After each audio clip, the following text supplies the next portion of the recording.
দুর্নীতির অভিযোগ উঠেছে, নাহিদ ইসলাম কোথায় দুর্নীতি করেছেন? মাননীয় স্পিকার, আমি সেই প্রমাণ ওনাদের কাছে চাচ্ছি। হ্যাঁ, আমার বয়স 28, আজকে আমার জন্মদিন। আমি একটু ব্যক্তিগত কৈফিয়তের জায়গা থেকে কথা বলতে চাচ্ছিলাম।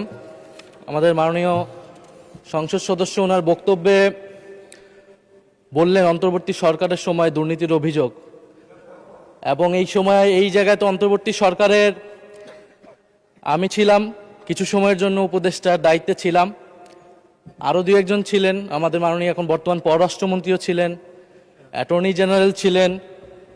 তো আমি তো নির্বাচনের বহু আগেই পদত্যাগ করে চলে এসেছি। এখন দুর্নীতির অভিযোগ যদি উনি বললেন, ওনারাই সরকারে আছেন, ওনাদেরকে এটা প্রমাণ করতে হবে। এটার প্রমাণ জাতীয় সংসদে যদি বলেছে, ওনাদেরকে এই প্রমাণ দিতে হবে নাহিদ ইসলামের নামে কি দুর্নীতির অভিযোগ উঠেছে, নাহিদ ইসলাম কোথায় দুর্নীতি করেছেন। মাননীয় স্পিকার, আমি সেই প্রমাণ ওনাদের কাছে চাচ্ছি। আরেকটি বিষয় মাননীয় স্পিকার, আপনার দৃষ্টি আকর্ষণ করছি, এখানে সবাই জনগণের ভোটেই নির্বাচিত হয়ে এসেছেন, সবাই নির্বাচিত প্রতিনিধি। হ্যাঁ, আমার বয়স 28, আজকে আমার জন্মদিন, এবং আমি নবীন সদস্য। কিন্তু এখানে মাননীয় স্পিকার, আমিও জনগণের ভোটেই নির্বাচিত হয়ে এসেছি, কারো ছোট ভাই হিসেবে আমি এখানে আসিনি।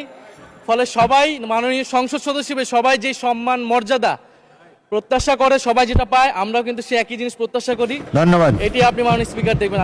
আপনার ধন্যবাদ। মাননীয় বিরোধী দলের চিফ হুইপ, আপনি নিশ্চয়ই লক্ষ্য করেছেন ট্রেজারি বেঞ্চের সদস্যরাও টেবিল চাপড়ে আপনাকে জন্মদিনের অভিনন্দন জানিয়েছে। আর প্রতিমন্ত্রী শামা ওবায়দ কারো নাম নিয়ে বলেন নাই, বলেছেন তরুণ সদস্যরা, কারো নাম বলে নাই, কারো নাম বলে নাই।